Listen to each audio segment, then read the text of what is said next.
Come on.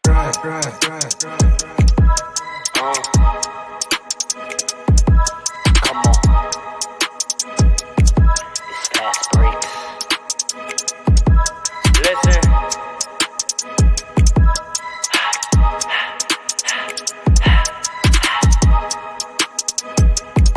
We back with another one. Fast breaks, yeah, we coming with the takes. Never early, never late, but we always push the pace, yeah. And we really study tape, y'all just view the highlights. Man, we really watching games, yeah. You just watch from the stands. We run 3-man weeks, Paul, Dre, and Allen, yeah. Way more than a fan. We got love for the game, we don't have to pretend. Got it out the mud like you get it off the glass. I'm the run the fast break, throw me the outlet. Yeah, we got it out the mud like you get it off the glass. Time to run the fast break, throw me the outlet. We on the break, it's fast break. We on the break, it's fast break. Let's go.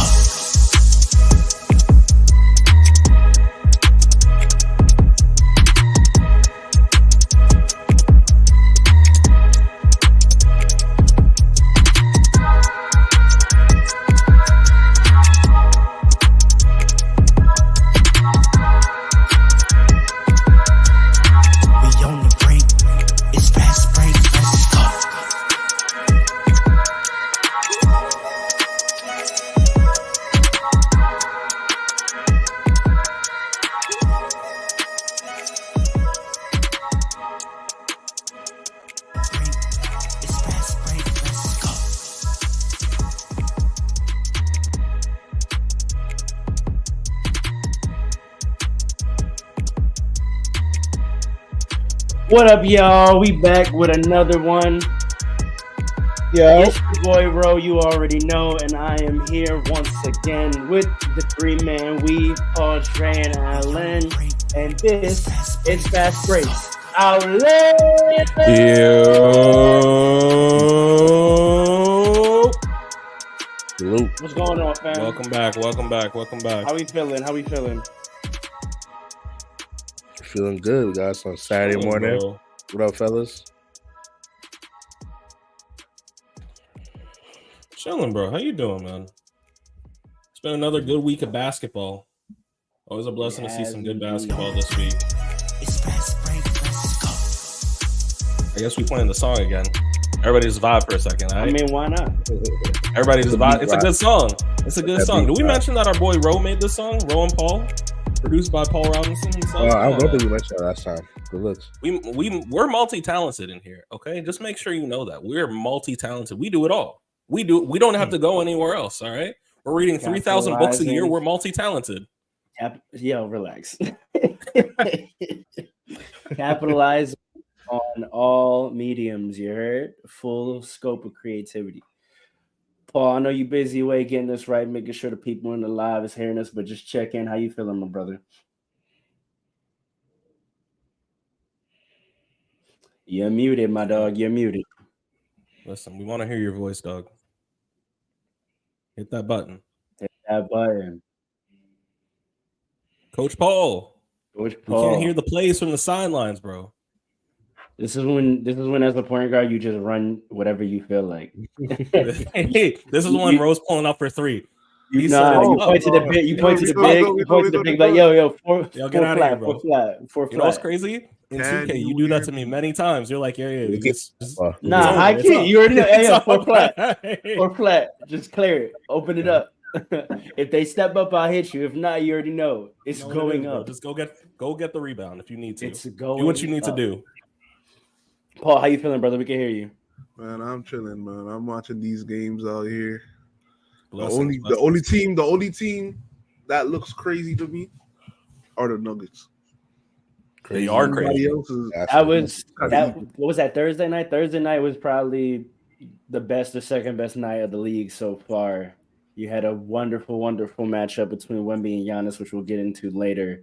The Battle of the Giants. Those of y'all that was tapped in on IG with us, you already know we did a live reaction to that ridiculousness.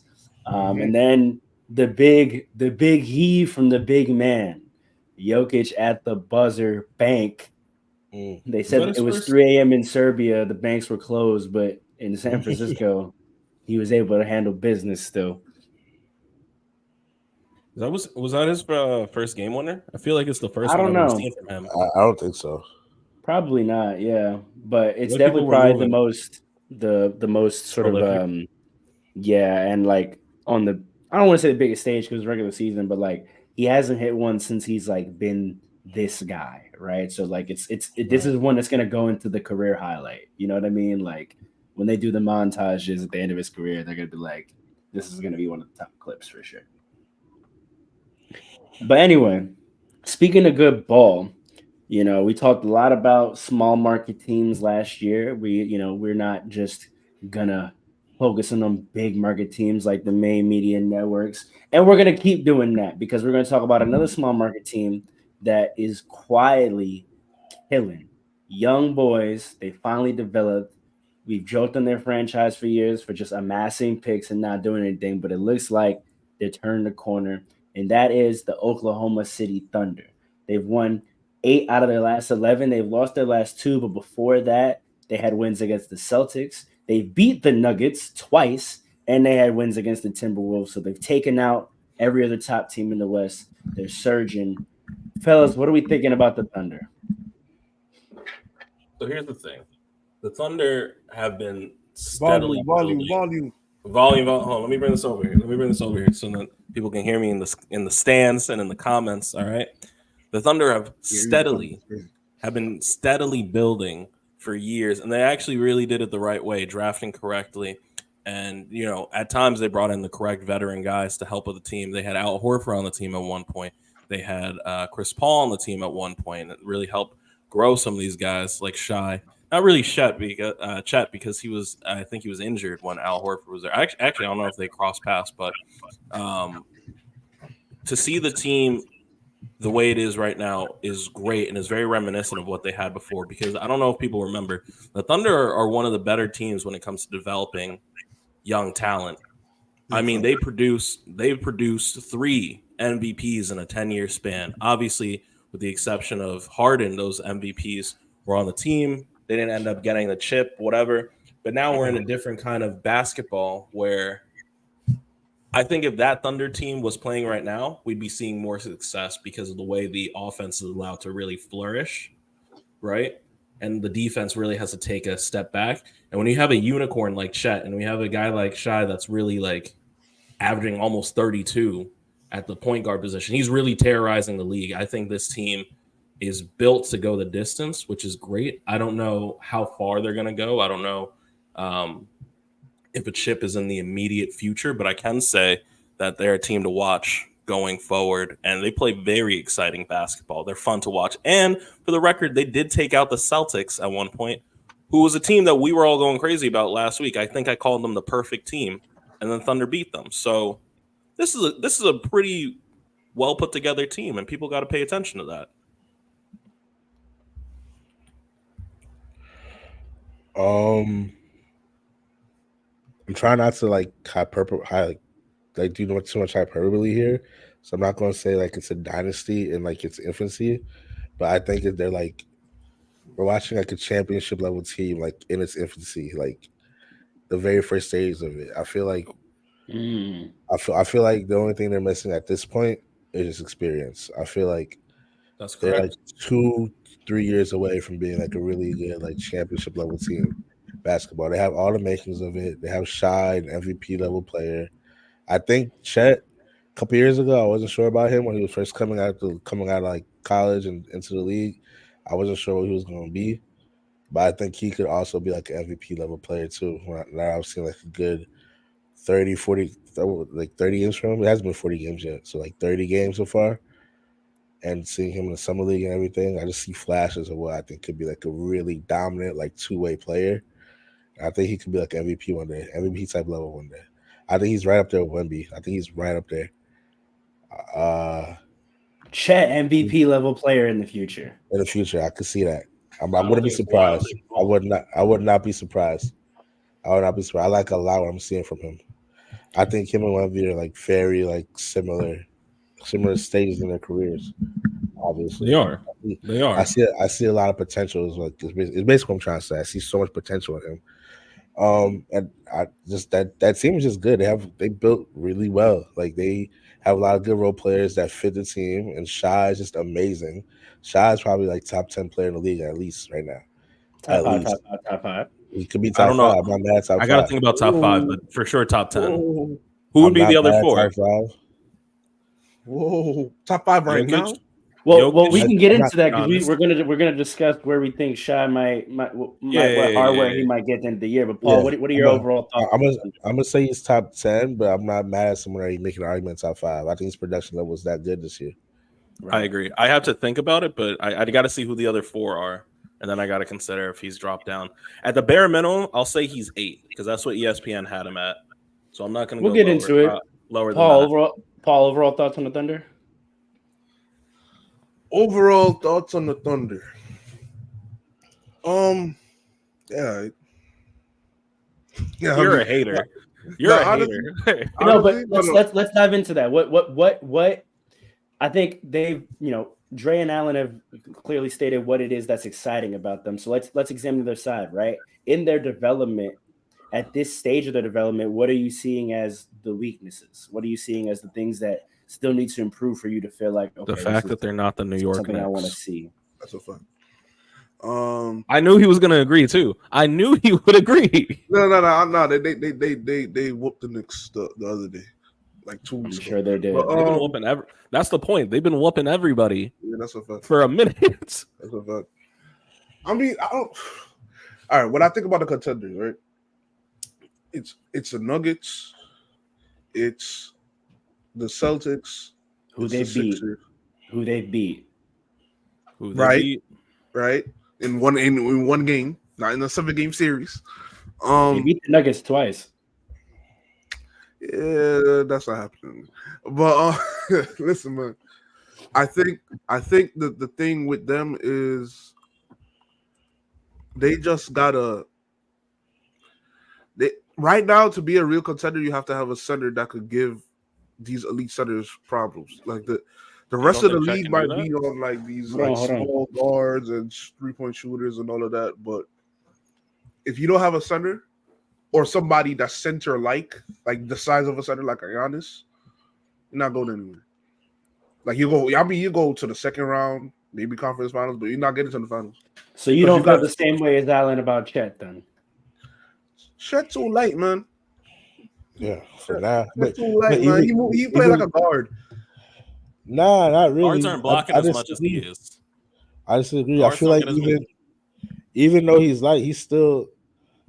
I don't want to say like he's still. Tough. No, he plays hard and he's tough. He's still like consistently contesting shots. Like I don't know the numbers, but I'm sure he's up there in like 2.6 blocks a game. I knew it. I don't know like what is that ranking? Because when you just watch him play, he contests everything. He goes hard. He contests. The thing is, he has no defensive weakness. That's what people aren't realizing. He can clamp you up at the perimeter, from the perimeter all the way to the rim. It's not easy or sweet for anybody. 2.6 is kind of crazy, no? That's a lot. 2.6 is a lot, no? 2.6 is a lot. And technically, this is his rookie year. Well, a lot of defense, contrary to common narratives about the NBA in the modern era, a lot of defense is being played. So at 2.6, he's actually only 5th in the league behind AD, Walker Kessler, Brook Lopez, which harkens back to that Milwaukee talk. We got to talk about Brook Lopez apparently is protecting the rim. And then Victor at 3.2. Yo, Victor's 3.2. That's impressive. 3.2. These are some 2K kind of players. This is who you created last night, Pharaoh. High key. That's what they told me. Here's So if we're looking at the Thunder and we're trying to compare weaknesses and strength, right? Let's look back to the past. That's what a lot of this pod is going to be about. It's talking about the future, but also going back to the past. So it was either Dre or Allen, you brought up that, the Thunder are really good at doing this. And we've seen them create the last would-be dynasty with the KD, Russell, James Harden core, right? And we saw what their ceiling was. One finals trip, and injuries kind of derailed them. And then obviously they had the 3-1 choke against the Warriors. Where do you think, and obviously it's super early, but in terms of the progression and the evolutionary path, where do you think this team stacks up with that team? This was my topic, but Alan, you want to go first? You're asking like where does it stack up with like the past Thunder teams? Yeah, sort of the past core, right? Like have OKC done it again, basically? Is this a comparable core to the one they had where they're going to have similar success or more, or are there some market differences? I think I'm gonna say yes, only because like I said before, like you got Shy, who's an MVP level player. I think Chet will get there one day.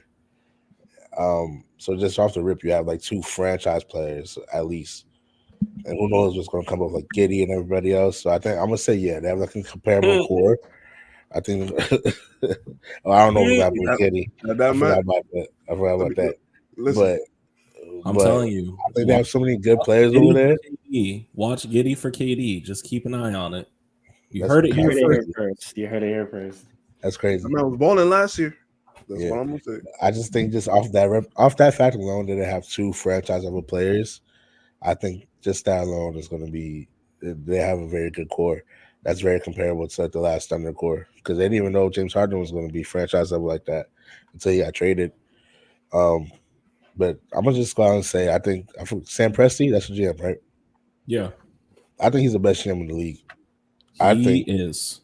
I think quietly he's been the best GM in the league for next to LeBron, obviously. I would say he's at least top 3 because the way he always has a vision for the team, even when they're like tanking, he always has a vision for it. Always is acquiring and amassing assets. That's just you can't ask for a better GM than that. That's what you want as an owner. There's always a plan. There's always a vision. You know what I mean? That's a fact. I fully agree. And then just to bounce off that a little bit, first and foremost, they fleeced the Clippers. Shout out to all my Clipper fans out there. They fleeced them. I don't know about that. No. They did. Because losing. Who's better right now? What? Who's better right now? The Thunder. The Thunder are better than the Clippers right now? Correct. Yes, that is what we're saying. Record wise, they are. But I don't know. Actually, let's be honest. It's really Thunder versus Thunder. Quiet as kept. So this is the question, right? Go look at that. It's Russ, Harden, PG, all on the Thunder before. Where do you think this Thunder team stacks Kendrick up Perkins in looking at the West? They're second in the. Where do you think this team stacks up in terms of the West? Right, that's a good question. Are they better than the Clippers? We'll probably won't say they're better than the Nuggets. Are they better than the Timberwolves? Yes, I think they're better than the Timberwolves. I think they're better than the Timberwolves. I think the Timberwolves. Here's the thing with the Timberwolves versus the Clippers. I think the Timberwolves, like we were talking about last week, they have the best chance of, beating the Nuggets. But from an offensive output, the Thunder are better. Defensively, they're right. They're honestly right there. They're like right neck and neck. So I got to see them in a series to really fully answer that question. But just thinking about it right now, look, obviously the Timberwolves are number 1 in the West. But I don't think those Western Conference rankings right now are we can pour so much input into it. I'm looking at the raw talent and construction of the team to really determine at this point what's going to happen. Because second half, I can never, like in the West, I can't really take it seriously because like I said last episode, the Nuggets consistently are like number 3 in the West. And then consistently are getting to the second round or consistently, I mean, not consistently, but they're going to try to make it consistent where they're going to the finals. So I don't know how much I could put import into the standings right now in terms of this is 1, 2, 3, whatever, versus the Clippers team because that Clippers team is older. All right, we got to think about their age, and we have to think about the injuries that happen on this team, and they have consistency issues. I mean, yeah, they're more experienced, but all that experience only happens if you're available. It only happens if you're. So to answer your question, the Timberwolves right now have the best defensive rating in the league at 108.7, and the Thunder are at 113.1. All right, so then it's a bar for bar in the sense of Thunder got better offense. Allegedly, the Timberwolves got better defense. So I got to see them in a series to really answer that. But just looking up, because this is the other part. This is a future episode, right? We're talking about what we're projecting them to be. We know Ant is nice. We know that for sure, right? But Ant is one guy. They got 2 unicorns over on the Thunder. They got 2 unicorns reminiscent of what they had years ago. And here's the big difference between two unicorns. Who's the two? Shy. I think you just He's not really stars. a unicorn. Stars, Yeah. I mean stars. He's not really a unicorn. But I mean just like star MVP caliber players. But here's the big difference between, and it's a tremendous difference, particularly in today's game. That old Thunders team never had a consistent center that could really like they had Kendrick Perkins, sure. They had Steven Adams. Steven Adams for years was great, but by the time Steven Adams really showed up, like the team was already like they were like a year away from sending out KD.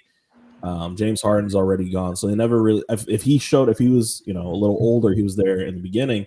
Maybe there's a different story. But the thing is, with Chet, he's going to be growing up in this system, along with, and like he's already showing that he can, like he has the ability to really play defense incredibly well, and he's going to be a lock at the 5 spot, which is important because every team in the NBA is asking one question: how the hell do we stop Jokic? How do we stop this guy? So if you got a guy like Chet that's at the 5 that can really play defense like that, they're a great team. They're a great team. So Paul, I was gonna say you've been cold on them. How many teams are you picking in the West in a series over the Thunder? Over the Thunder? Yeah, how many teams are you picking? Timberwolves, Thunder. That's a close one. I can't pick that one yet, but that's a close one. I wouldn't be surprised if a team like the Mavericks, just because of how good offensively. You really be up on Luka. You are up on Luka. That man is different. I'm telling you. Luka's different. I don't trust the team around him though. But that's correct. I don't trust the team around him because here's the thing: he's got to like that team is like hitched to him, and he's pulling them out the mud by himself. And you could say Kyrie's there and helping. You could say Kyrie's there and helping, but like after Kyrie, who I know they got Seth Curry. I don't know who else they got on that team. I'll say the second. I'll say that he's playing well. Who? The big. You need to be up on the Mavericks, man. I'm telling you. I like him a lot. Tap in. Listen. Tell me about this. Go ahead, Paul. The thing is, yes, they're Luka centric, but they put the perfect team around him. So, are they the perfect team? Because if they're the perfect team, why are they 6th seed? That's what I don't understand with these takes. Because they don't. So how are they perfect? That's what I'm saying. Offensively. But you can't be a perfect team. I'm sorry. I understand what you're saying offensively, but like if your guy is Luka, and if your two guys are Luka and Kyrie, right, who are high clip shooters, very, very good facilitators, and are like offensive like juggernauts, I gotta go find some 2-ways. I gotta go find a rest of the roster. Everybody's got to be able to shoot. Everybody's got to be able to play defense. As a Knicks fan, and I truly mean that because if your top 2 defense aren't playing defense, you got to make sure everybody else on the roster is playing defense. Listen, individual defense is overrated. It's about team defense. Goodbye. You could see individual defensive players. No, I'm saying goodbye. Have a impact, but that impact is small in comparison to collective team defense, playing defense on the stretch. Wait a second. I'm sorry, Pharaoh. Didn't I just say collective? I said everybody. What's everybody? No. But I think what do you mean though? Are you saying they have to be individually locked up? Because you said get some 2-ways. I said go get some 2-ways and bring in that 2-way culture. No. You can't play team defense if no one on the team can play defense. You could teach defense, but you can't teach offense. That's true, but if no one on the team can play defense, then your team defense. And you don't have a collective defense. I'm sorry. If nobody could play decent defense, yeah, but I'm sure they have guys that could play. Like Tim Hardaway Jr. could stay in front of people. Grant Williams is about all they got. That's really listen. You could get them on the same path by the end of the year. That could happen. I mean, we were just talking about the Bucks, right? The Bucks lose one defensive player, and their defense takes a hard everything. Yeah, hard. But it's more than that though. They lost a great defensive player. They have a rookie head coach. Yeah. He's basically saying they can coach themselves. He said something like that already. So what does that show? What a terrible take! What a terrible take! I actually like that. Never take. Say that. I don't like that take. Because I know why I don't like that take. Because it's You know what I facts. don't like that thing? No, because that's very reminiscent of Steve Nash. But he didn't say that. They said that. He just did it. He just did it. No, but he didn't agree. That was the issue. He didn't agree with them. Yeah, well, yeah, that's a fact. That's a He fact. said, "Wait a minute, hold on." That's a fact. He came right out and he was like, All right, yeah, I no, guess this is what we doing. Yeah, like, I feel like a coach, if a coach has confidence in the players, then you want to get to a point where you don't have to micromanage them, especially at the professional level. No, I mean, you don't want to micromanage, but you still need a coach. You would never hear Pop. You would never hear like any of the greats being like, "Oh, they don't got a coach." You would never hear Phil Jackson say that. Like he was coaching Michael Jordan. I got to push back on that. As the resident Mamba fan, Phil's whole coaching and offensive philosophy with the triangle is that I teach you the system and then you got to run it. There's no set plays. So I teach you how to play this style, and then you have to go out there and be decision makers on the court and read what's happening. Phil is notorious for like being a coach that doesn't call timeouts when things are going bad. That like he's notorious for letting his team play through it and have to figure it out. He's more of a mentor where he's going to teach you the knowledge to understand the game from his perspective, teach you how to unlock your highest self independently, and also work on team building concepts so that you're a cohesive unit.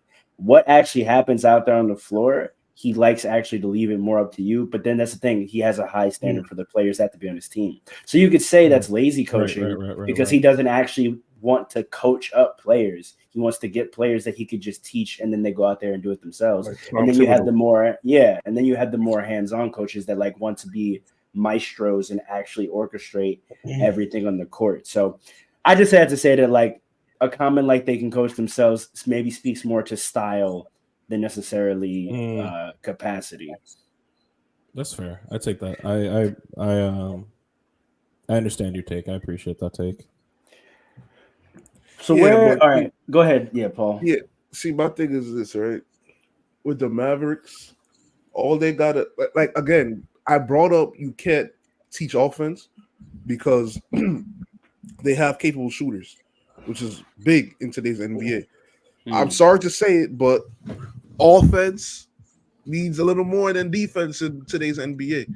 It just is what it is. So if you could play marginal defense, but you have elite like if the Pacers start playing defense, they're out of here. They're out of here. Yeah, watch. It's a problem. It's a different team. And we've seen them be able to do it in the play-in, not the play-in, the in-season tournament. Yeah. The thing is, they have Miles Turner. Miles Turner is a great defensive player. Well, maybe not all together, but he's a great. Wait, that's my point though. One guy, one great defender, still a bad defensive team. No, you're right. But we're not disagreeing you. We disagreeing with you. I'm sorry. We agree. Grant Williams for the Mavericks case is a pretty good defender, but they need more individual. It's like I understand what you're saying. It's a collective thing. But in that collection, you're going to need at least one or two guys in addition to Grant Williams. That's like, I'm a lockdown. I'm here specific. I don't care about buckets. I'm here to lock down and get a corner three. That's my job. That's all I do. And you need to have, if you're not going to have a team full of two-ways, which some teams are doing, whatever, or should consider doing, then you got to have guys that are like more than, but the thing is, more than decent. But the thing is, like, they have such, you can attack at Luka, you can attack at Kyrie, your two best players. So, like, you got to find a way to offset that. Kyrie got to play defense. So sorry to cut you off, but I think, and to maybe clarify this, and Alan, I want to get your opinion on this, what I'm about to say. I think it's less about defensive talent individually, where like guys are like known as skilled individual defenders. There's a physicality aspect of this as well, right? Like if you have guys that aren't long, that don't have quick feet, that aren't mobile, they can't switch, right? Like they got bad feet. He's got small hands. You could teach them the best defensive schemes in the world. If they're not physically able to execute it, then what are you really going to do, right? Like Isaiah Thomas and of the Nate Robinsons of the world, like you can put them in the best defensive schemes ever, but at a certain point, especially in the playoffs, if a team decides to target that player, we see it all the time. It happened with the Warriors; they had to overcome Watch it the to get Knicks. better. It happens with the Lakers and Austin Reeves. That's why we can't figure out our lineups. Like, if there's a player that physically is incapable of playing defense at a certain level, that's just a glaring weakness, and then your defense can fall apart because you're only as strong as your weakest link. No, Alan, what do you think? Yeah, I agree with that. But I think that's where what Paul was saying comes into play. It's really about team defense. It's about really knowing when to come in for help. It's about timing. It's about playing defense on the strength. That's a Like I fact. think the best team I've seen personally like execute it is in recent memory is probably the Warriors, where Draymond was like the best defender on the court, and they had like someone like a Steph Curry, but Draymond was always around. Draymond was always playing incredible help defense, incredible team defense. Like I think that's why Draymond had like those great defensive player of the year seasons, because not because when he was just like playing the 1-on-1 defense, but he was also just doing a lot of like kind of like free safety work where he'd come in and his timing would be perfect, and he'd come in and do the help defense. He would come in and like get an off ball steal at a perfect time. That's when team defense plays a part, especially when you have a weak defender. You kind of like hide that a little bit. Like Steph Curry's not hasn't always been like the best like on ball defender, but he's always up there in steals because he gets these off ball steals because the Warriors in the past have played defense on like a string. They played incredible what do you call it, help defense, and that's how you offset it. That's how you offset bad defenders on the team. You play together as a team, and you're able to hide like those weak defenders more. I think that's the best way you gotta offset it, and so I kind of agree with Paul. I think team defense is the best way to go about it. So moving us forward a little bit, Paul, I want to just finish your picks on who you would pick in the playoff series over the Thunder. You had the Mavericks. You said Timberwolves, maybe. I'm assuming you think the Nuggets.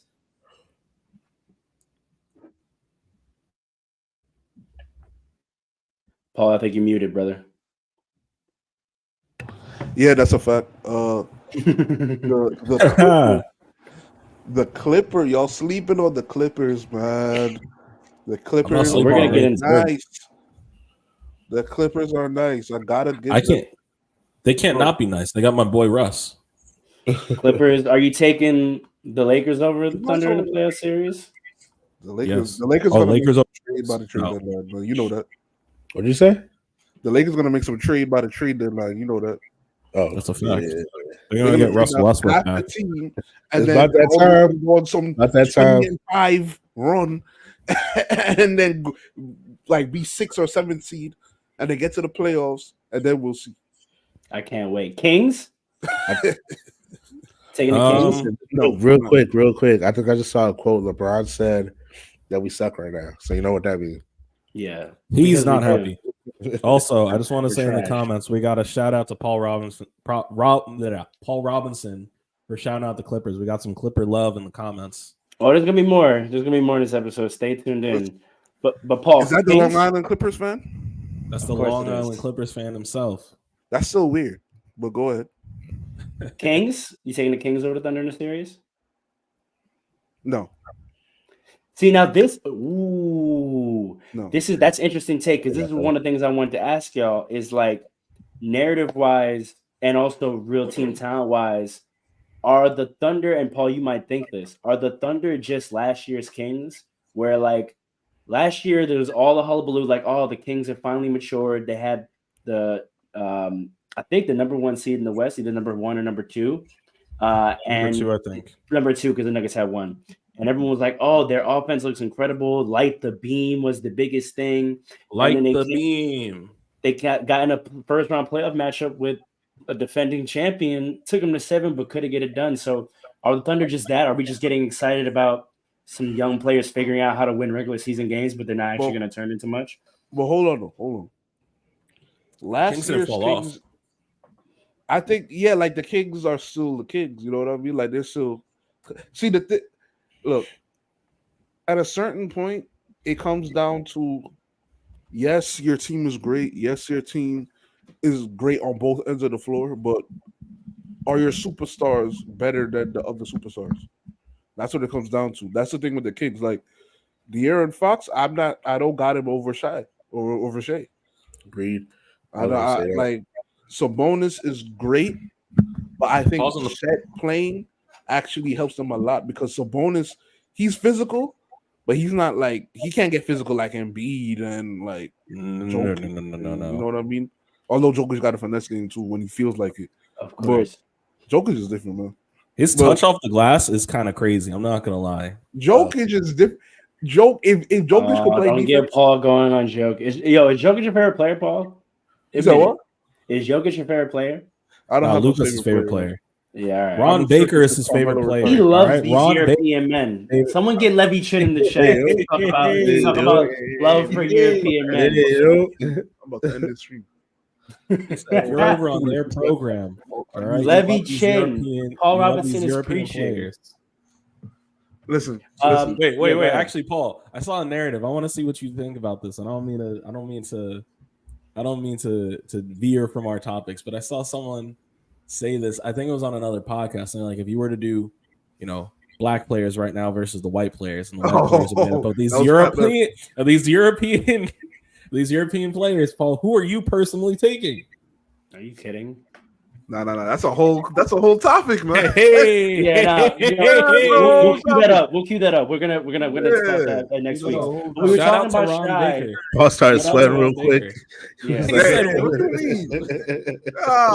I'll say this. The bench for the black side is gonna be crazy. So the bench. That's it. Who's gonna get more texts? I don't know. Because Luke is gonna run him up for that. Luke is gonna say some stuff. But Paul, you were talking about having my son right? RJ Levy-Chen is here. I just want to point that out in the comments. Let's go. But Paul, you were talking about the ranking of superstars and that you often will pick a team based on who's been a superstar. Let's go back then to that conversation. Where does Shai fall? Because we talked about Shai in the MVP conversations last week, and y'all weren't so high on him. I want to know, one, does their recent winning run change your minds about that? And then where do you have Shai ranked in terms of top 5, top 10? Quick takes. Where y'all we got to figure out top 10 in the NBA right now. Yeah. Do you not think he's at least top 10? I gotta think, man. Before you answer that, I have something very important to address. Okay. How do we pronounce this man's name? Is it Shy or is it Shay? Because I've heard each and every one of us say it a different way in every take. Really I'm actually mad because y'all got me saying it, and I know affirmatively that it's Shay. It's Shay. It is Shay. It's Shay. My son Shy is not the guy. Shay. He's not shy. That's also the thing. His game is not he's shy. Not shy. There you go. He's Shay. Someone said Nike, Shay I just over gave y'all JT. ad campaign. I can't do that. Let me go to that. Hold on. Save it for ourselves. Someone said Shay over JT in the comments, and that's just egregious at this point. Nah. Someone said 8. Someone said they had him at 8. Was that you, Alan? You had him at 8? No, I had him at 8. Andre said he saw that on ESPN. I don't know if you agree with that. Yeah, I saw that. I think I saw that on ESPN. It was somewhere. It was either Bleacher Report or ESPN. So we got Jokic. I'll just help y'all walk through. We got Jokic. Agreed. Yep. Embiid. Yeah, for sure. Embiid, Giannis, but not in that order. It's Jokic. No. I think we don't have to order it, but we're just who we're putting before him. Okay, Giannis. That's 3. Luka. Steph and Luka. Agreed. Yeah. So that's at our top 5. KD. Hold on. I just want to clarify. Are we fully certain that's our top 5? No arguments. I thought so, Paul. What do you? Let me tell you something. Kawhi Leonard, Kevin Durant, LeBron James. Let me tell you something. Let me say this right after Giannis, Joker, Embiid, Luka. After that, just throw whatever name you want out there, because that's how I feel. Yeah, like after them, the people who are perennial MVP candidates. After that, it's like whatever. Because think about it. This is how crazy it is, right? Are you so confident Kawhi is out of the top 10? No, I'm not confident. I don't think Kawhi's a healthy Kawhi. But when you start naming names, you could literally, after them 4, you could name 6 people that are in the conversation. Like I didn't say Tatum. Yeah. No one said Tatum. Y'all know how I feel about him. Yeah, No one like said Tatum. after them Tatum top at all. four, after those top four, just throw whatever you. It's almost like the all-time conversation to me. It's it's almost like your LeBron. preference at that point. I feel you. Yeah. It might be like after all-time LeBron, Kareem, Jordan. After those three, just throw whoever you want, and even LeBron. This man consistently disrespects Kobe, and I will not. Oh yeah, like let's not. No. Let's RV Levitt says JT's a bum. We can have a whole pod about that if you want. I'm not trying to get into it, but you don't think Kobe's top 5? Don't even ask the question, please, because if he answers, it's gonna set me in trial. Don't even answer that question. I know his answer. I know his answer. I know his answer. Don't even do it. To wrap up this topic, it's too hard to place him, but just yes or no, have your feelings on his MVP chances changed with the last run they've made? It's no football, not yet. 8 out of 9, beating the Nuggets twice, beating the Celtics, beating Timberwolves doesn't move the needle at all. Ooh. I didn't say it doesn't move the needle at all. It just doesn't move him into. Look, for the MVP considerations, there's top 3 guys that you got to pick, and the top 3 guys haven't changed yet. If he keeps this up consistently, he's gonna knock one of them off. But for right now, 8 of the last 9, you need a lot more than the next 9 games to like really move that needle. He has a chance. Who did we name last week? I said it was JT. The usual suspects. Yeah, JT, it's the usual Embiid, suspects. Joker. Luka. I'm sorry, what? Why'd you say that R like that? Yeah, it's crazy. All right, so it hasn't. That's like really deep dive into it, but I'd say right now he's top 5 or 6 MVP. But then, like, when I think about MVP, I really want to think about like top 3.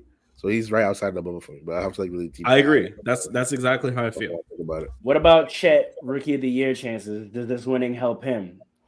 That's always Can I answer that? Because he's a redshirt rookie. I'm gonna come to you because I know what you want to say on this. But what do you think, Alan? He's a redshirt rookie, so I'm always feeling a little way about that. I feel like, but they always win. Like they always win it. They always win. I always feel a way about it because, like, does he have like an unfair advantage? Like, he's been around the league for a whole year already. You know what I mean, he's had like the workout facilities that these NBA players have. He's had like a chance just to be around NBA offenses and defenses. He does the film study. Right. You know what I mean? Like, he's had like an unfair advantage, so I feel a little way about it. But he has been the best rookie, quote unquote rookie. So I guess we gotta give it to him. Shout out to Ben Simmons, man. Yeah. Does Chet have Rookie of the Year chance? I mean, it is what it is. That's the rules, man. Yeah. But do you think he deserves it? Yeah, I do. He hasn't played yet. He hasn't played yet. Like, Let me tell you this. I gotta see how Chet plays against Giannis Antetokounmpo because Wemby. You never butchered his name. I don't know that man. I'm sorry, I do not know who that man is. How do you pronounce that man's last name? Who he played for? Ante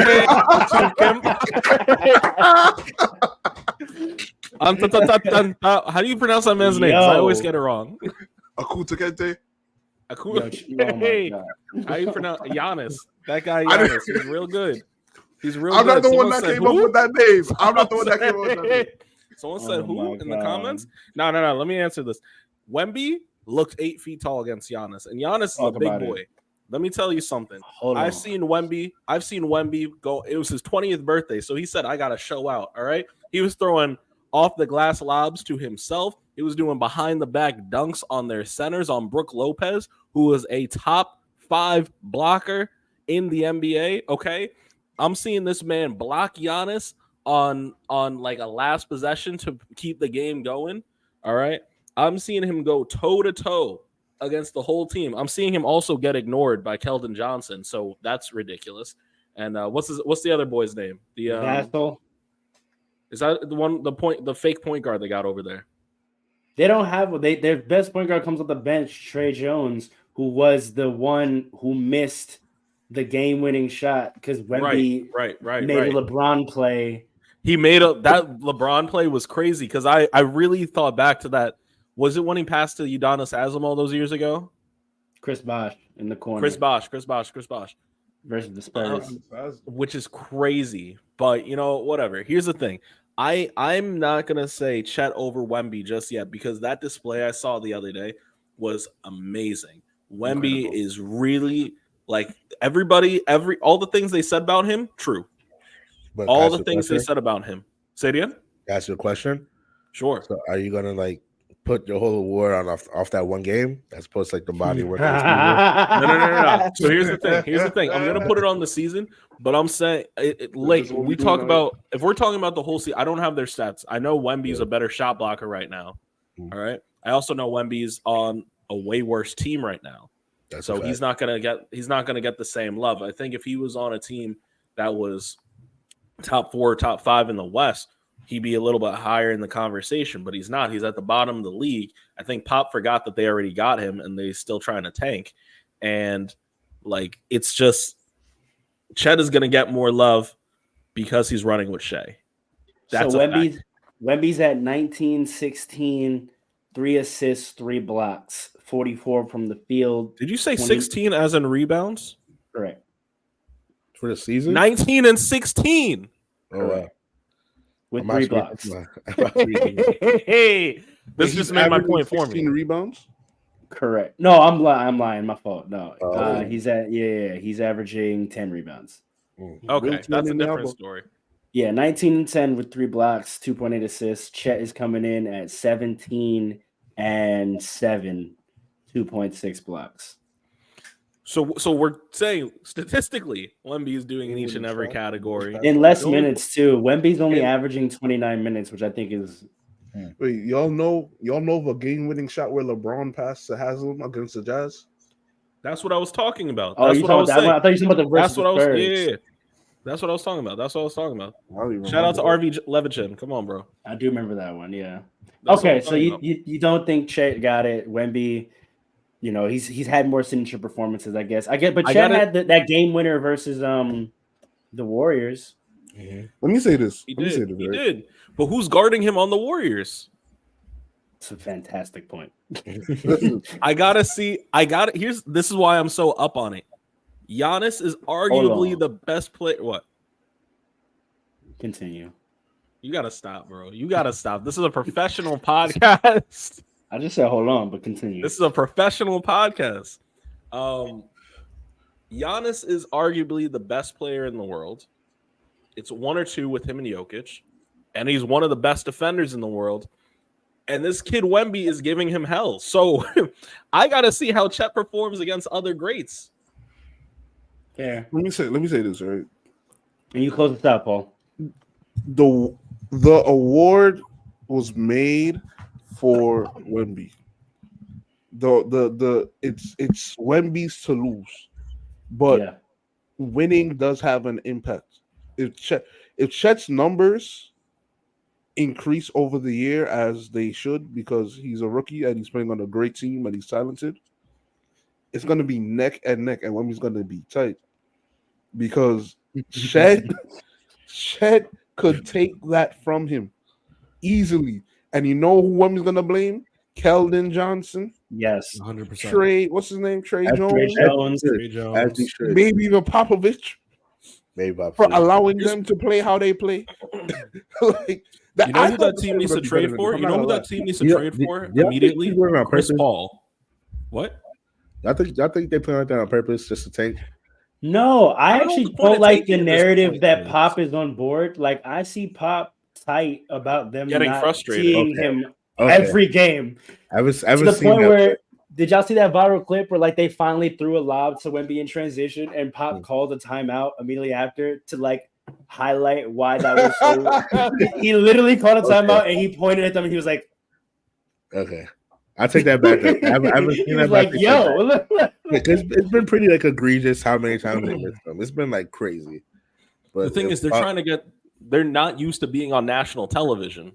They're not used to being on national television, bro. I think they're afraid of bait. I feel like they feel like conceptually. He's 8 feet tall. What's the bait? But think about it. I think they're psyching themselves out. They're like, yo, he's so tall that like it makes me feel like I could just throw it anywhere and he'll get it. But when you're in a Pop team, you know that doing dumb stuff and having bad turnovers gets you benched. So I could see them being like coming down and being like, he looks open, but there's no way if I throw this because that'd be ridiculous. But like you could do it. Like you could throw it and he'll Test it. I think they're learning that. I think they're learning what his capacity truly is. And the same way with like Clippers and early Blake. Like it took the Clippers a minute to really realize, if I just put it in the air anywhere, he really can get it like without any. It doesn't even matter. It doesn't even matter. And it's more so with Wemby because once again, he is legitimately 8 feet tall. He is legit. No, I'm dead serious. Giannis is what 6'11", 7 feet tall. He looked a foot short. He looked a foot shorter than him. He was in his chest. I don't know about a foot. Oh, nah, he looked dead tiny, bro. He looked dead tiny, bro. Come on. Did you say pause? Yeah, and that's a perfect place for us to pause. Let's move forward. We're talking about. Go ahead. I think Paul wanted to say something. No? Yeah. We see the comments. Hold on. Shout out to the comments saying they need to trade those bozos that are not passing to Wemby. I agree. Go get Chris Paul. Chris Paul would. In fact, Chris Paul is the perfect person to pair with Wemby right now. Yeah, the timelines are off. Yeah. Paul, make your last point. Let's get out of this. Listen, man. Them young dudes, them young guys on the Spurs are chucks. They are chucks. He's right. That are trying to make. See, the problem with the hold on. You know what this sounds like to me? This sounds like a Coach Paul segment. You know, Coach, break it down, Coach. What's Give us a quick analyzation of glasses. He had to fix his glasses. We got to get him something to. We got to find a way to some kind of graphic to make it spotlight this. You know what I'm saying? When it's Coach yo, Paul, that's for the promo. The issue with Wemby. Pharaoh, write this down for the promo so we can put a little segment out there. Trust, we got it. The problem with these young guys today, this younger generation, these young whippersnappers, and I'm not even that old yet, but the problem with these young guys are that they believe chucking is the way. James Harden has had a severe effect. The school of Chuck on basketball. Hold on. Hey. Listen, I talked to a young guy before, and he said, "Wait, you talked to a young guy before?" So what? You know what? He said you talked to a young guy. Why'd you wait while I was taking a sip of water to do that? You had that set up. You should have waited. Listen. So that's how you all behave when coaches talk to y'all. Listen, I gotta mute myself. Listen. So y'all be in the huddle at halftime, just laughing up a storm while the team is getting blown out. Yes. Especially if I'm on the bench. I'm not in that huddle. I'm not in that huddle. What's the important starter? He's not talking to me. I didn't blow that assignment. I didn't miss what I had to do with this, Coach. Coach, I would have passed to Wemby. What you mean? What I got to do with this? Listen, these young guys believe that if they don't chuck, they're not gonna get seen. That's really what it comes down to. They don't believe like being serious. Like they believe playing good basketball and just getting hockey assist, because if you got a hockey assist, that doesn't show up on the stat sheet. So just getting a hockey assist, making the right play, all of that extra passing, they believe that that's not going to get you noticed. You're not going to get any bread. They're playing on the wrong team. That's what they believe. But at the end of the day, any young guys I hear this, if you're in high school or college and you listening to me, I have no credibility. I get it, but I'm right. Listen to me. Playing good basketball, playing winning basketball gets you noticed. If you make the right play, it's going to contribute to winning. If you're contributing to winning, teams are going to always want you. You see what I'm saying? Devin Booker was a 6th man in college. Look at him now. You see what I'm saying? So just play the game the right way. And the Spurs are just full of young, like Keldon Johnson. Like we were not talking about Keldon Johnson before he started playing with Wemby. And Keldon Johnson knows that. So I can't. Keldon Johnson was playing in the Olympics. We can't do that. That's a good point. That's a backup. Come on. He was a main rotation player on that team. Who was saying, "Hey, Keldon Johnson is nice"? Not Who was me. saying that? Basketball nerds who watch the Olympics. Basketball, exactly. That's what it's the basketball nerds and enthusiasts that be watching these losers. There are people who watch the Pistons and look at the guys on the bench and say, how is he? He's not that bad of a player. He should get more minutes. But most people aren't doing that. And to get the bread, more than just those people have to know you, and they know that. So, But the problem is you're playing with Wembanyama. If you Wembanyama, I said it right. There is no B in that man's name, is there? What are you talking about? There's a B. There's a B. He might actually. There's a B. There's one B. Is there two B's? Wembanyama. Yes, there is two B's. No. Wait, look up the spelling this man's name. The B sounded like an M. The B Yaba is a Toronto songstress. Yeah. Victor Wembanyama. Yeah. That's no. That's not what you said. You said Wembanyama. You said Wembanyama. The M sounded like a B. Anyway. My point is this. All right. Thanks for this is why we got benched. Catch us next time. But anyway, finish your point. Yeah, no. Honestly, they just gotta play the right way because to me, I thought they were gonna be better than this. Right. I knew they weren't gonna be great, but I thought they were gonna be better than this. I really did. Like Wembanyama is a generational talent. So to put a pin on this, what if Kobe had Mamba mentality? What are they going to talk about as James Harden's mentality that was so influential on these kids? Chuckability. That's a good question. I'm gonna come back to you. Let me know when you have that. While you're talking about that, let's talk. If we're talking about young guards and shy, there's a young guard out in the East that you can't ignore anymore. Right. What he's doing is unbelievable. Who, Jalen Brunson? That's not a young guard. Young Reese, Mr. Burton, Tyrese Halliburton. The fake all-star. Let me stop. And he kept receipts. Josh said he kept receipts for Tyrese. All of them are keeping receipts. All of them are keeping receipts. I want to ask you. That was the epitome of hate, bro. That was hate at 100%.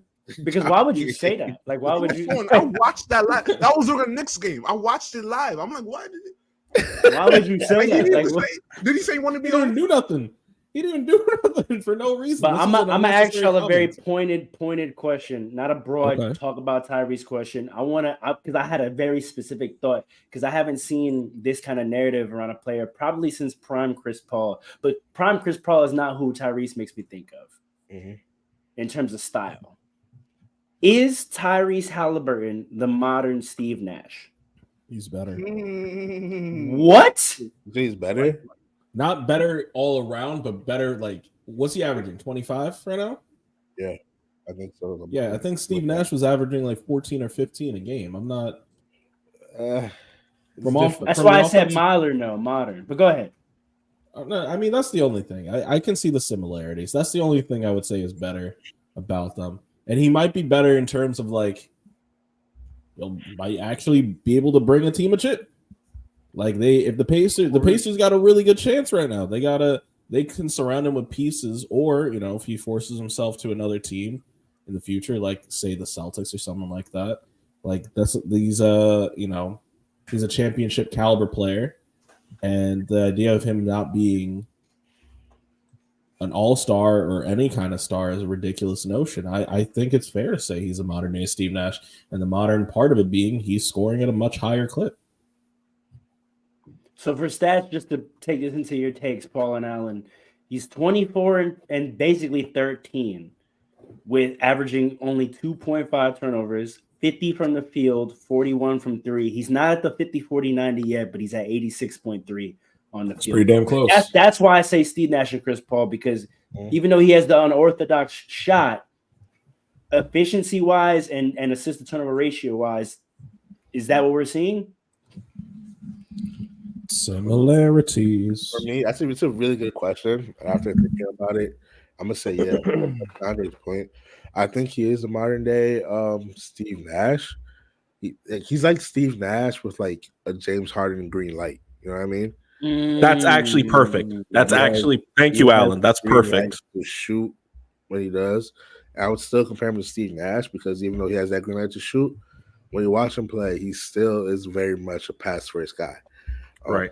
Unless like he's feeling hot, a lot of his like score opportunities come from him like after like making a pass. You know what I mean? Like he'll stop, make a pass, and if there's nothing there, he'll like move around, go back to three.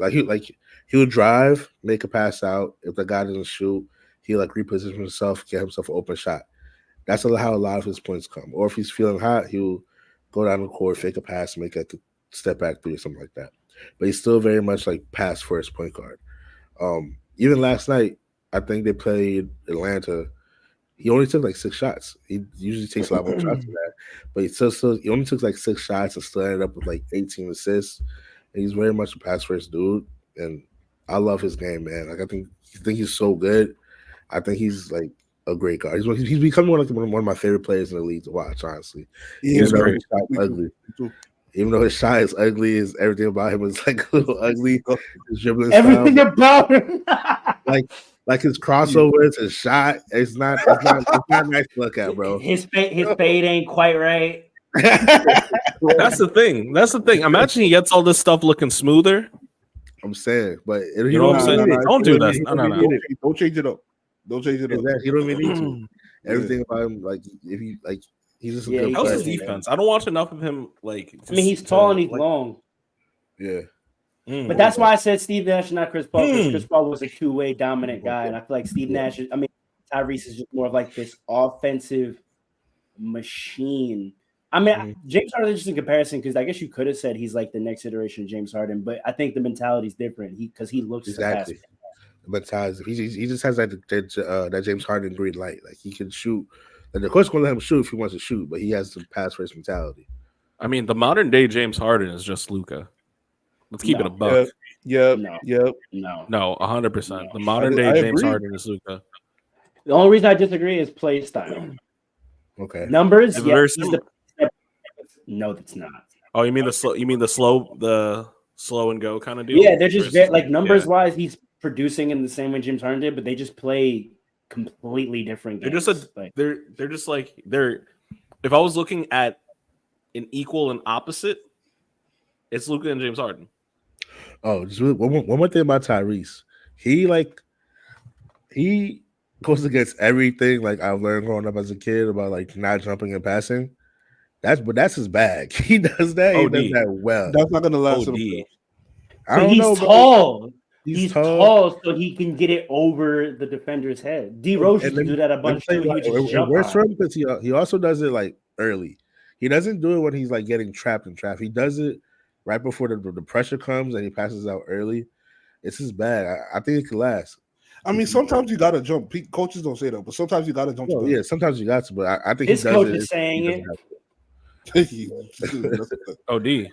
Let me throw this at y'all just to really capitalize on what we're saying with Tyrese, what we're seeing with Tyrese. He's the first player. Catch that. He's the first player in league history to have multiple performances with 25 plus points, 15 plus assists, and 0 turnovers. That's crazy. Offensive perfection. Luka and the James Hardens, they'll get you 50-point triple doubles, and that's just maximum offensive output. But when we talk about floor general, running the floor, offensive perfection, where basically that means you made the right read every time. Yeah. 25, 15, and 0 turnovers. What do y'all think? Kenny Smith said like he makes the right decision at like all times. Mm-hmm. Like he just is always making the right decision throughout the game. But let me say this though, Ali, you said he's Steve Nash with James Harden green light. I think Steve Nash had James Harden's green light. It's just he chose to pass more. Mm-hmm. Like he just chose to play how he played. Like, but he could do whatever he wanted. Mm-hmm. Steve Nash could do whatever he wanted to do. Tyrese is the same thing. Do you think he had James Harden's offensive capabilities? Yes. At the clip? At the 50, 40, 90. 50, 40, 90. Oh, you talk about Steve Nash. Yeah. Yeah. He could play like James Harden if he wanted to. If Steve Nash shot 6 to 7 threes a game, he would have averaged 20 points on his career. Yeah, man. So, yeah, I think Tyrese Halliburton is, and the thing is too, like the whole dribbling under the backboard and constant movement. That's what I'm saying. Yeah, like he does play a lot like Steve Nash. It's kind of crazy. Probably watched a lot of Steve tape. I wouldn't be surprised if he worked with Steve Nash in the summer. He said shout out to Chris Paul too, because last time we talked about pure point guards, we didn't give love to Chris Paul then, so I want to make sure we're giving love to Chris Paul. We're not saying he's the first pure point since Steve Nash, but we're just talking about play style. But Chris Paul, you know you're the point guard. Let me tell you something, man. Jalen Brunson is Chris Paul. Huh? So what? Jalen Brunson is the modern day Chris Paul. What? I don't know. No, I don't know. Explain that. Explain that. I don't see the passing as much. With RJ gone, he's passing a lot more now. Chris Paul on the Clippers was more of a scorer than Chris Paul. Maybe. Yeah. I'm telling you, all the mid ranges and the little herky jerky and post game. That's Chris Paul. He took Chris Paul's scoring bag. He has 2 assists last night. I'm not hearing it. Hey, Long Island Clippers fan, tell me I'm lying. No, I hear all right. Actually, Paul's point because his scoring style, he scores in the Chris Paul style. Like that's Chris Paul's offensive bag. They said Jalen Brunson is the modern day Darren Williams. Let me fix that real quick because 2 nights ago, no, I can kind of see Darren Williams. I can see why you said that though. Darren was big. That's why I disagree. Yeah. Okay. Fair enough. Listen. I just looked it up. I might be wrong because I saw the 2 assists last night, but before that, he had 13 assists and 14 assists. Paul might be making a point. He could be. That's why I think he could be. Paul might be making a point. If he shifted his play, because I think he was scoring crazy because he was just became the best scorer on the team. And he just got his own team after leaving Dallas. And so he wanted to flex his offensive game. I think if he shout out to Julius Randle, just giving his team away to whoever will. If he turns his mentality and he has the weapons and he becomes a Clipper Chris Paul, the Knicks actually become dangerous. But then he needs somebody to pass to. Correct. And that's the issue. Well, he has listen. OG Anunoby? Come on.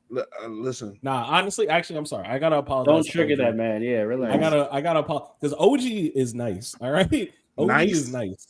He's a top 5 3-and-D player in the league. Yeah, okay. He does his up there with KCP. He's and a man. Grayson Allen. You need players that just come in. Grayson Allen. Grayson Allen is the top 3-and-D player in the league right now. Is he? Yeah, yes. He's been that way from the Bucks. Is that after he's done swinging on people and starting fights? He don't need. That's an old narrative. Let it go. It's an old narrative. I'll never let it go. Hey. Last week I said this is that Rudy Gobert hate podcast. Let's just say I went to Syracuse, so Duke, you already know what it is. It's up when I see you. It's up when I see you. It's up when I see you. Anyway, I want to just tie off the Tyrese. Wait a second. I'm sorry. Wait the comments really quick because I don't agree with this take. If Jalen Brunson was as nice as CP3, Julius would be a superstar right now. CP3 is nice while also making other people nice. Here's the thing. Can I answer that real quick? And I'm going to step in for Paul real quick. Julius Randle is so bad. He needs Jesus. All right, let me say that again. Julius Randle is so bad. He needs Jesus to save him. This is so bad. He brings the team down. I don't care what he does in the regular season. Moderator, you gonna allow this man to talk about? No. And I'll say to your point to cap it off that to the commenter, there's some credit to that because Chris Paul's leadership, he has transformed how players play. He's not just made them better. He has had the influence on rosters to change players' play styles to fit better in the team concept and to be more efficient. He turned Devin Booker into a 50-40-90 guy.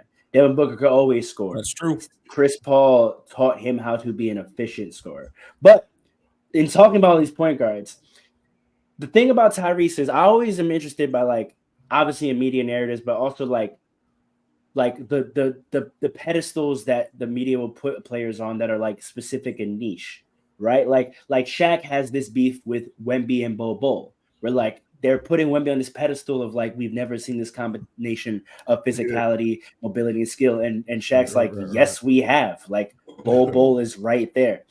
I feel like this same thing is happening with Tyrese Halliburton and him being like dubbed the modern point god. Trae Young is right there. Quietly averaging 28 and 11 for a few years now. 28 and 11. He's been a 20 and 10 guy for the last 3 seasons. And that's how can you be a Chuck if you average 11 assists? They said the same thing about Russ. You have to the same thing about We Russ. got him. We got him. They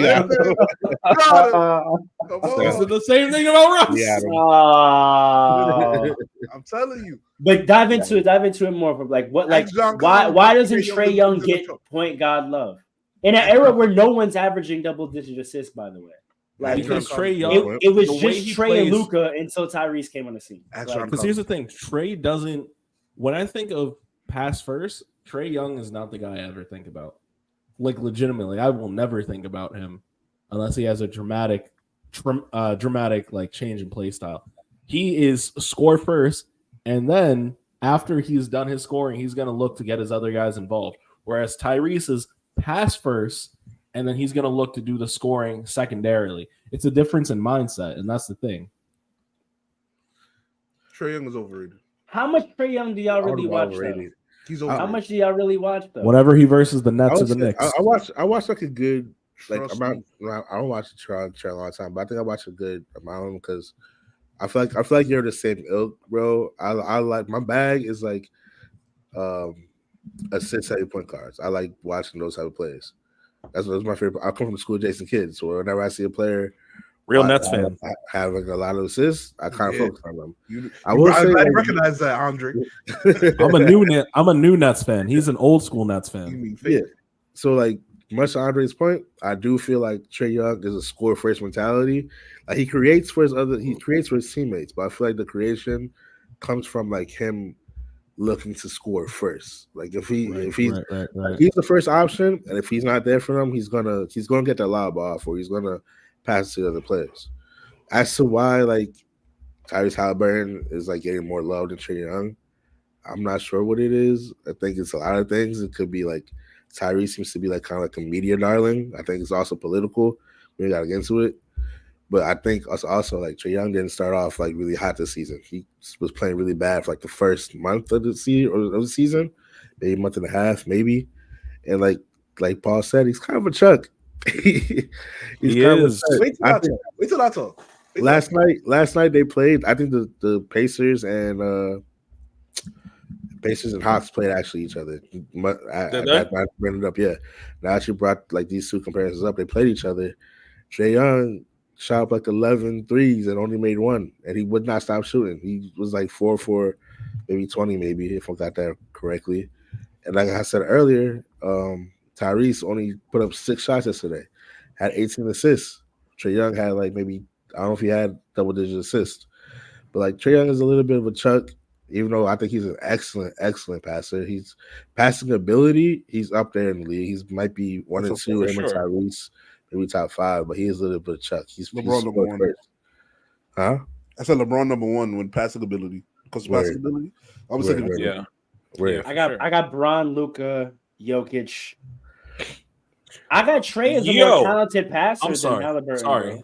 I can see why you say that. Because talent wise, I can see why you say that, and I might agree. Because Alan brought this up, the Pacers didn't just beat the Hawks last night. It was unholy, bro.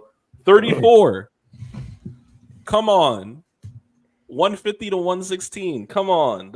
I mean, you got an offensive machine doling out 18 assists. Everyone's eating, and the team shot 63% from the field. Like 18 assists is crazy. Neither of them scored that much, but 18 assists is crazy. And that's the actual test. We got a point guard for point guard. And sorry, I should have mentioned this during the Thunder take. Shout out to my Nets taking out the Thunder last night. But never mind that. Thank you. I really appreciate that, actually. Trae Young only has 6 assists last night. He has only 13 points, 22% from the field, 1 for 11 for 3. But can we analyze situation and put it in context though? Like the classic question of like if they switch teams, if you gave Trae Young the shooting and athleticism around him that Tyrese has. See, the Hawks aren't constructed that poorly. Well, this season they might be, but last season they weren't Trae that Young bad. is the problem. But look at his Last starting season they lineup: weren't that bad. DeJounte Murray, not a great shooter. Clint Capella, the last roller big in the league. That's true. James Johnson, who I don't understand how he's still a starter in the league at this point in his career, and Sadiq Bey. Yeah, this year they're not great. I'm thinking more last year with John Collins. Like that should have been like that's a team even that the young Bogdanovich, who you would say is his like 6-man run and gun shooter. He went 1 of 9 from 3 last night. So you can't get assists if dogs aren't making. Are the shots. Pacers playing defense? I don't understand what's going on here. No, these guys can't shoot. Trae Young is. So if you're Trae Young and I'm seeing y'all brick, like, shouldn't I shoot? I mean, can I violate Trae Young now, please? No, wait a second. This is coming from a place of hate, though. This is coming from a place. He's a Knicks fan. I don't like that. We're not doing that. Does Trae not suffer from his situation a little bit? Go say that again. Does Trae not suffer from his? Is Trae not making the best of his situation? No.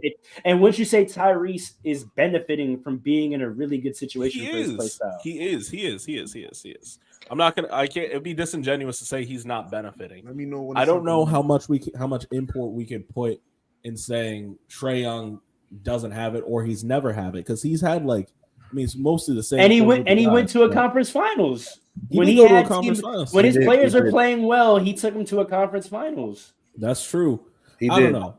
If the argument is who's better, it's a toss-up. If the argument is who's more like Steve Nash, who's more the pure point guard, all that. Who's the point guard of the NBA?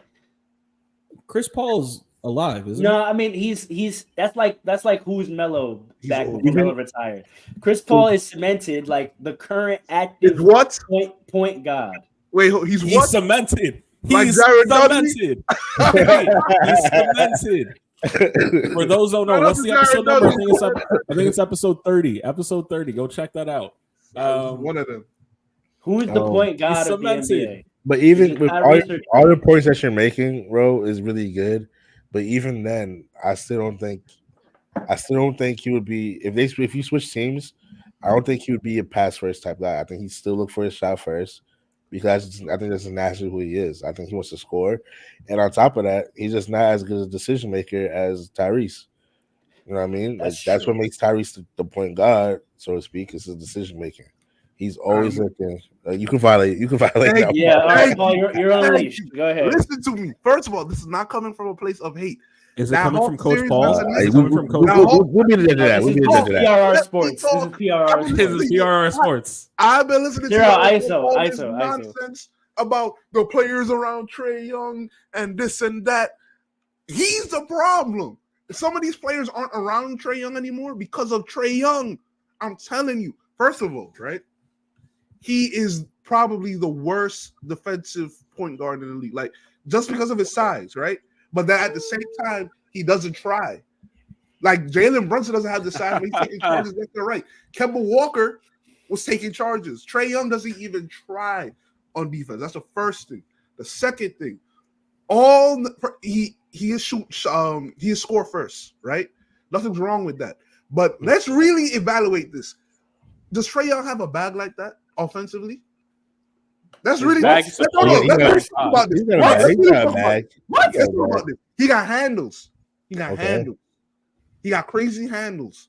But does he really have a bag? When he gets inside, you don't watch Hawks games. You don't watch Hawks games. Oh, yes, I do. Because Trae Young shoots all them long threes. That's part of the bag. I'm not. Wait a minute. I'm gonna let you. Hold on. I'm gonna let you finish. But I just gotta say this first. But how dare a Knicks fan say, "Does Trae Young have a bag?" Hasn't he embarrassed you Bro, enough? you do the same thing over and over How again. dare you? How I dare always you? send him hate mail. I'm glad you said that. How dare I'm glad you? you said that. Let's expose it. First of all, let's expose the Knicks hate. That's the first thing. I like that. Second of all, Trae Young was doing the same thing over and over and over again. And Tom And Thibodeau, what did you do about it? Hold on. And Tom Thibodeau couldn't adjust, right? Did Then James you Harden had have a bag? Julius Randle and James Harden have a bag? James Harden have a bag. hold on, and RJ choking. At least RJ Does made Ron up. Baker for it. have a Julius bag? Randle ain't make James up for it Harden yet. have a bag? Does James Ron Harden? Baker have a bag? Did prime James Harden have a bag? Yes. What's the difference? James Harden came down and did the same move 27 times in a game. Trae Young inside of the 3-point line, to me, from what I've seen, because I has do a watch floater, Hawks right? game. I He do has a watch floater, Hawks right? game. There you go. He's a That floater is right? not as efficient as it used to be. Okay, but I don't what know is James about that. Harden's He's still bag inside the averaging 3-point 28. line? What is James Harden's bag inside the 3-point line? James Harden A floater, no? James Harden could finish at the rim too, though. And he had a post game. James Harden could What? score on Under James Harden. Nah. We have not seen James- James Harden in the post since he left Oklahoma City. Yeah, Roy's right.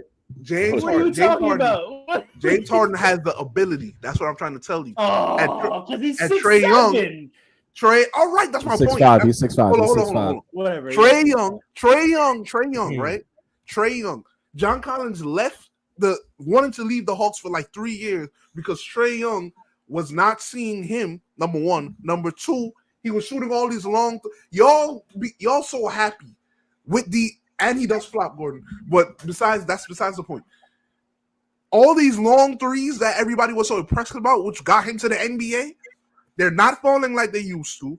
He makes a high percentage of them more than everybody else because he shoots more than everybody else. It's not because these are good shots for him. It's because he has to shoot more of those because he has to open up the floor more than the average player. Because once he gets inside of the 3-point line, it's problems for him. And he's ball dominant. He's incredibly ball dominant. He's not whack. He's not whack. Hold on. He's not whack. Wait. Let me say this though. He's not whack, right? So that's why he's able to get 10 assists, right? But at the end of the day, he doesn't have the impact that people think the positive impact that people think he does on the team. He's not suffering from everybody else around him. He's the problem. They changed the players around him. He's still the problem. Since he went to the conference finals, what has he done? It's not because of him. It's not because of the players What around have him. they had as a team? They What had was a their team similar supposed to team the do? next No. year, and they were worse, were they not? No, I mean, I'm your telling you, criticism, the your problem. criticism below the He's not arc. that nice. Wasn't that a criticism of Steph in his early years? What? That he was shooting all these long threes, and All he does is shoot long threes, and he doesn't shoot them at a super high percentage. And when he gets below the 3-point line, he can't really finish. He's too small. He's not physical. I would say that Stephen Curry wasn't shooting the distance that Trae Young was at the same point in Stephen Curry's career as Trae Young. Like Stephen Curry started shooting them long threes once he was just like unstoppable from right. But impact wise, wasn't the criticism on him is like all he looks to do is get his long ball off, and he doesn't really have much of a game going to the basket, and he's not physical. You can bump him off. He's inefficient. Like, remember when it was we might keep Monte, we might keep Steph, we don't know. Yeah, he was better though. The Trae Young at shooting. Was he averaging 28 and 11? Was he as much of a chuck as Trae Young? But was he averaging 28 and 11 in his first 5 years? It's hard to average that when you're playing alongside Monte Williams and you're a young player. Monte Ellis. I mean, Monte Ellis. You think if Monte wasn't there, Steph at that stage in his career would have been putting up 28 and 11? That's a big what if, but I don't know. Maybe you could say he learned from Monte too. I don't know. Because Monte. That's what I'm saying. What vet has Trae had to learn from? What talent has Trae really had to do anything productive? That's a fair point, but that got nothing to do with my argument because he is who he is right now. He is who we thought he was. Yeah, I'm telling you. Give Trae Young a young Klay Thompson and a young Draymond Green, man. You said what? Send Kuminga to Atlanta. Watch what happens. Kuminga? Send Kuminga to Atlanta. Send Jonathan and Kuminga to Atlanta. Watch what happens. Send Jonathan Kuminga. Watch this. Send Jonathan Kuminga and Buddy Hield to Atlanta. Watch what happens. Buddy that. Hield. Hey. You mean on the Send face? Buddy Hield and Jonathan Kuminga to Reese Atlanta. is not Watch letting what him Trey go. does. Reese is never going to let him Bogdanovich is go. almost as good as Buddy Hield, though. I don't know about that. Don't sleep on Bogdanovich. I gotta think about it. I gotta think about it. He just went 1 of 9. He just went 1 of 9. Buddy Hield is one of the best defense shooters in the league. Like I don't That's know. what I'm saying. Come on now. You said what? Say that again. Buddy Hield is one of the best defense shooters in the league. Like, Let me look these numbers up because I know he's one of the best shooters in the league, but so is Bogdanovich. Paul's like, I don't believe you. No, he's not. Bogdanovich is not anywhere near top 3. I would say Bogdanovich makes higher level of difficulties threes than Buddy Hield. So what? Buddy makes more. Buddy makes more, but he's played with a better point guard too. Tyrese. Shout out to Tyrese. Buddy was doing that before Tyrese got there. Yeah, but he wasn't making. Yeah, true. Wait, he was playing with De'Aaron Fox. That's where he made his name. True. That is true. And now he went from great point guard to great point guard. You'll talk about Trey. Listen, man, if you're talking about just guys that were like Clay back in the day, man, give Trey. Give him OG Anunoby. Give him Desmond Bain and Jonathan Kuminga and see what he does. No. Wait a minute. Give him Duncan Robinson. And give him Duncan Robinson and like a who's another Draymond like player in the league right now. He don't trade people. They're just like they stop believing in the power of friendship. So until Duncan does that, the power of friendship. What are you talking about? I can't even see. I saw that on Twitter. I'm like, it was like anyway. That was my one one passionate take for the day is that Trae Young deserves a little more love purely when it comes to talking about modern day point guards. We can't just ignore a guy averaging 28 and 11 if we're talking about point guards. But speaking of top 3 guards in the league in the East, bro, Trae overrated, man. Top 3 guards in the East. Point guards in the East. Point guards, all right. You wait, say that again. I want to know Rose's opinion about top 3 point guards in the East. Top 3 point guards in the East. Tyrese Maxey, in no order. Tyrese Maxey, Halliburton, Brunson, and Dame. Okay. Brunson. I put Brunson over Maxey. Tyrese, Brunson, and Dame. But then Trey's right there, yo. Man, Trey's. Who's a better point guard in the East than Trey after those 3 players? Hold on, okay. Would you say Caruso? Would you say Brunson's better than Trey? You said what? Yes. You said what? You think Brunson's better than Trey? I would rather him on my team. Easily. I agree. I would rather him on my team. Wait. I'd rather him on my team, but are we talking talent for talent? Yes. Jalen Brunson's bag is different. Yes. I agree. But I'm not talking about top like people at the point guard position. I'm talking about point guards. That's all my thing is. If we're talking about point guards in the modern day era, to leave Trey out of that conversation, I feel like it's just if it's point guards, then Tyrese Maxey isn't in that conversation at all.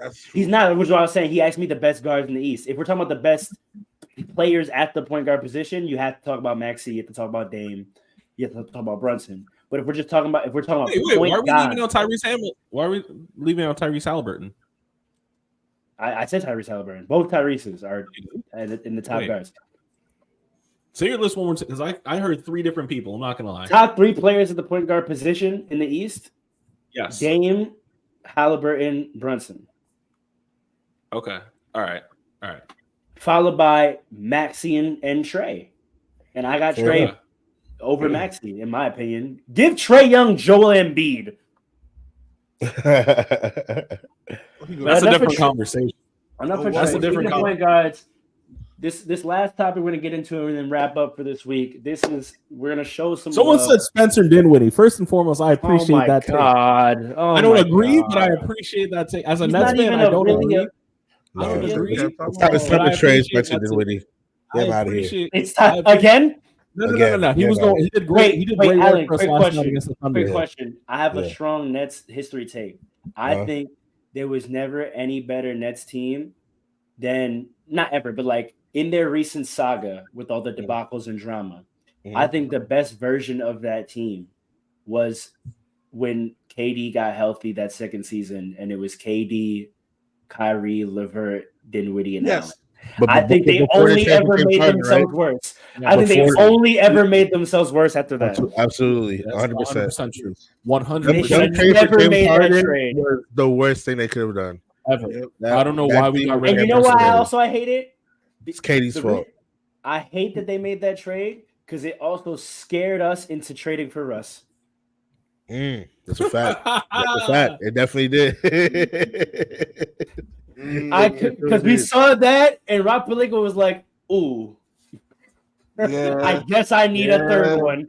Because we could have just ran our championship team back. We could have just ran it right back. And we saw that, and Rob was like, "Oh nah. No, Rob, he refused to have any team have more stars than him because we're LA." That's a he said, "Wait a minute, they have 3? No, I need 3."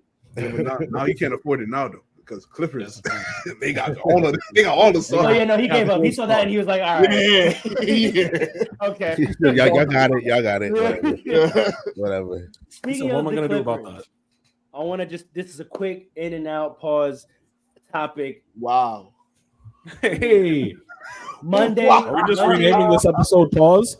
Future. Monday. Past. Pause. Present. On Monday, January 2nd, you're ridiculous. Russell Westbrook scored his 25,000th point. He joined, a very, very, very small group of people. And he also joined an even smaller club as one of only 3 players to be on the top 25 of all-time scoring and top 10 of all-time assists. This could be a very long topic, and we can get back to this as we talk about the Clippers more, which we will in terms of their ascension, their playoffs. But I just wanted to give him a little bit of love at the end of the episode and acknowledge that and just have a brief little convo about, man, where does Russ really fall in the history of the league, generally speaking? Top 25 all-time scoring, top 10 assists, one of only 3 players to do that. Where do we put – we don't have to talk about, like, the specifics of his legacy and, like, whether he needs a championship or where he falls in top 10. But I feel like it's not just talked enough about where he is right now. Like, where is Russ right now? What kind of player should he be regarded as all time? If we consider players that don't have a ring, like we just narrow it to that, like he's in the GOAT conversation of players without a ring. Easily. This man has been as close to the mountaintop. He has done damn near everything. He has done it all. He is a professional's professional. All right. He is a guy that has garbage players and garbage teams to the playoff contention. He has averaged triple doubles 4 seasons in a row. Let me tell you this. All right. He said, look how I'm holding the mic because you got to hear me when I'm saying this.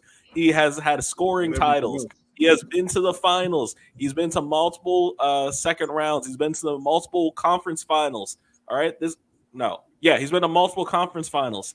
This guy is as close to the mountaintop as you can get without winning a ring. He is a great player. I'm glad he got into the 25 because people have been talking crazy on his name for years now, 4 years. And all he's done is just keep trying to be him. He has sacrificed for the Lakers when it came to being the 6th man. He's doing it again for the Clippers. He is creating a way for, once again, these teams that were either not doing that well or had problems or whatever have you to succeed in a way. You can't look at the Clippers' success currently and be like, Russ isn't a part of that because he 100% is. There's very few teams you can look at over the last few years, very few teams that you can say that's Russ's fault entirely. Very few teams. Pharaoh, respecting you, I'll give you one. But besides that, I can't really look at Russ over the years and be like, nah, that's his fault. He's whack. That man, you gotta start speaking with some respect on that man's name. All right, GOAT when it comes to players without a ring. Russell Westbrook is a top point guard of all time. Thank you. Yeah, I listen. I give respect. Listen to me.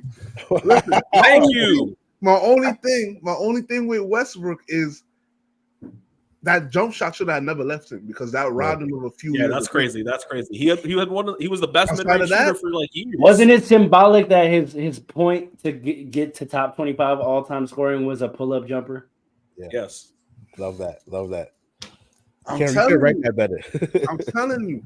Which is why the Clippers are dangerous. It's like Russ off of the bench is a problem. Who can stop him? In No, I certain want to hear it. situations. I want to hear it. In certain situations. In most situations, because he got his jump shot back. One of two. He's 1 for 2 in terms of coming off the bench. 50% success rate. Let me tell you this. Nah, Russ is one of the greatest. I can sing. Wait, I can Paul, sing let me Russ rapid all fire day some long. names at you because we don't have to like try to hardcore rank it, but I just want to get your raw Yeah, reaction. And y'all chime in as well. Okay. I'm gonna just start naming point guards all history, and y'all tell me if y'all taking Russ or y'all taking this player. Ready? Go for it, Stockton. Russ. Stop it. I'm taking Russ. I'm taking Russ. I'm taking Russ. I see how this is gonna go. I'm gonna I say see how some this is time. gonna I'm go. gonna say some time. There's like 5 players that I'm not taking over Russ. I know. Like, I want to find him. I want to find him. That was my secret agenda. You figured it out. Well done. All right, kid. Kid. I'm taking Russ. That's my goat. That's my goat. I see what I'm doing here, right? I know my co-host. I'm gonna Hey. Ready? I'm gonna take it, man. I'm gonna take it. As a point guard, Starks. Who? John Russ. Starks. Oh, Russ. See, you trolling. You trolling. he trolling. Russ. I see what he doing, but Come on, John Starks. Shout out John Starks. I met him. Shout out Okay, John ready? Starks. Now this gets tougher. Ready? OG Isaiah Thomas. You said OG Isaiah Thomas. Russ. Really? I'm We have to taking get into it. I just want the takes on record. I'm Yes. taking Know Russ. that you're I on gotta take camera. This Russ. is recorded. Russ is You bigger. are- Russ is you bigger. are- Russ is You bigger. are on camera saying Russ is better all time than Isaiah Thomas. I think Isaiah. You said point guard versus point guard. You were talking about that No, earlier. just- No, I know. Oh, okay, I yeah, can say you saying that earlier. As a point guard, I'm taking Isaiah because I trust him to run the team more and all that. But as a talent at the point guard position, I'm going with Russ. As a player, Pharaoh, can I just interrupt you for 1 second? Jerry West, no, because we're wrapping it up, so I don't want to get too much. I just want. Okay, I'll circle back to this comment at the end. But the comment was, we see Russ miss some threes, but once he gets them going, the momentum starts to kick in, and he's hard to stop. And that's why you love Russ, man. He's truly those players that you're talking about. Like, he just got to see it go in once. That's him. That's Jerry really West, him. the Jerry logo. Jerry West. Russ. Jerry West. I'm taking Russ over the logo. I'm taking Russ over the. I'm I'm taking Russ Russ. over everybody. You know? Yeah. No. I'm taking Russ over I'm everybody. with him, bro. I don't know if I'm taking Jerry West over Russ. Are you a Lakers fan? Hey, Russ was a Laker.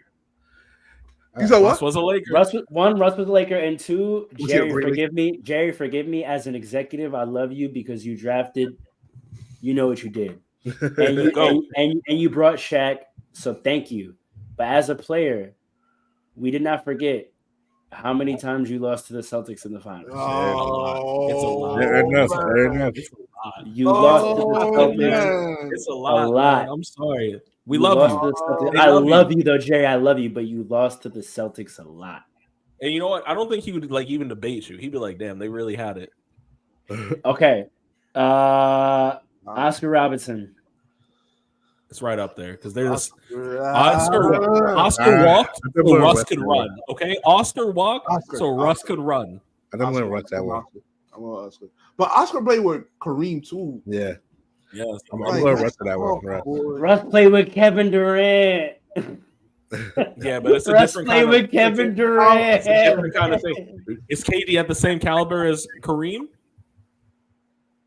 I got Hear me Kareem. out. Of the day. That's the topic No. front of the day. That's the topic front of the No, day. hear me I out. can't Hear me even out give on you the this. answer. Gotta make it a I can't even 5-hour give you No, the but answer. I'm just Hey, no. Hold on. Think about it from where I'm going, from where I'm coming from. Kareem didn't really. There was nobody who could guard Kareem. Like, you got people in the league that could at least attempt to guard KD. There was nobody who could attempt to guard Kareem. Well put. All right, now I'm gonna go a little more contemporary. Steve Nash. Russ. Nash.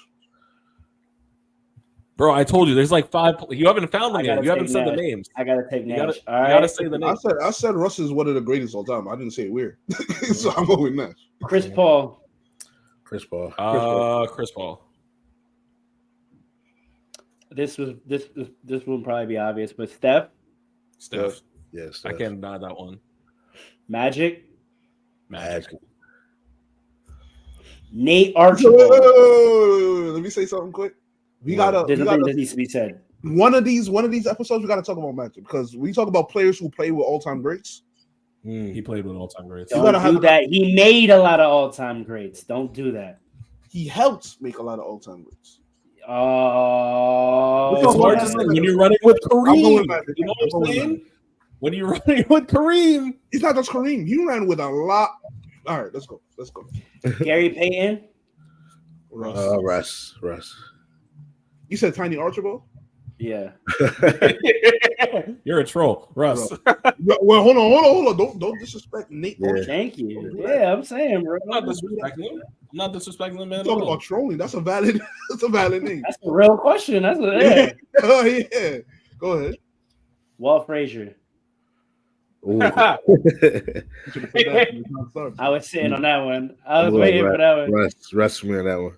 Russ. What did you say, Paul? I said Russ. Oh! Hey. Oh! We're out of here, folks. I'm really not. I just stand on what I said. Thank you for joining Fast Breaks this week. All right, we'll see y'all next week. Peace. Deuces outlet. He's joking, but I think we do have to leave it there. Paul really showed his honesty and his integrity, and I don't want to put him on the spot anymore. Fellas, another great episode. Hold on. What else were you gonna ask? Don't worry about it.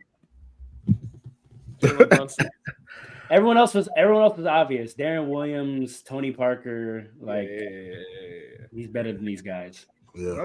Prime Derrick Rose. Ooh, that's a good one. That's a hard one. That is so hard. I think I'm gonna go prime Derrick Rose. We didn't even see Derrick Rose prime. That's the thing. People always saw him prime Derrick Rose. That wasn't his prime.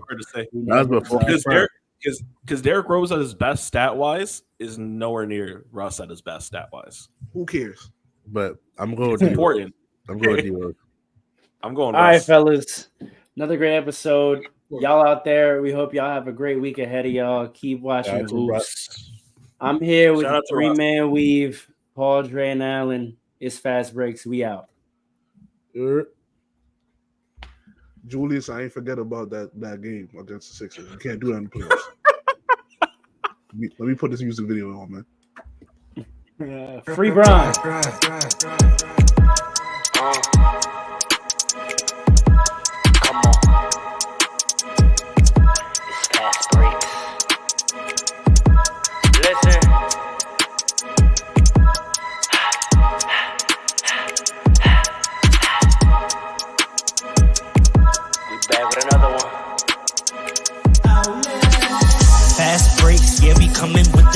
Never early, never late, but we always push the pace, yeah. And we really study tape, y'all just view the highlights, man, we really watching games, yeah. You just watch from the stands, we run 3-man weeks, Paul, Dre, and Allen, yeah. Way more than a fan, we got love for the game, we don't have to pretend. Got it out the mud like you get it off the glass. I'm the run the fast break, throw me the outlet. Yeah, we got it out the mud like you get it off the glass. Time to run the fast break, throw me the outlet.